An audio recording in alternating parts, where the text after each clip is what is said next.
33 कोटी देवता भितर आपण माने 33 कोटी शब्दर अर्थ को कि प्रकार अर्थ करछन जायना 33 कोटी शब्दर अर्थ होची 33 प्रकार देवता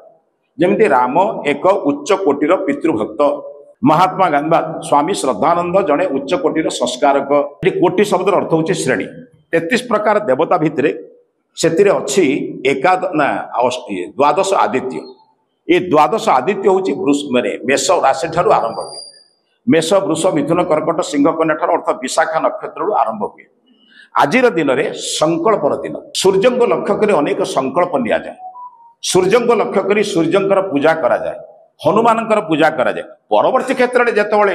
आंबेडकर लिखिले क्या आमर जो संविधान लिखिले तांकर जन्म जयंती आम पालन कर ये तो परवर्ती कथा माने आपण 1947 मसीह स्वाधीन है पूर्ववर्ती कथा किंतु ये 200 कोटी वर्ष भितर सूर्य को लक्ष्य कर जो काम करा जाए भल लक्ष्य कर सूर्य होचंती आलोकर पुंज एवं समस्त शक्तिर आधार सूर्य को लक्ष्य कर काम करने अर्थ होची मो आलोक को लक्ष्य कर काम कर मो जीवन लक्ष्य आलोक हो आज किंतु सब बिगिड़ी बागिड़ी जाइए सभ्यता कहले आम बर्तमान आम संस्कृति को विनाश करने को आम भावी बर्तमान हूँ आम मान बर्तमान कौन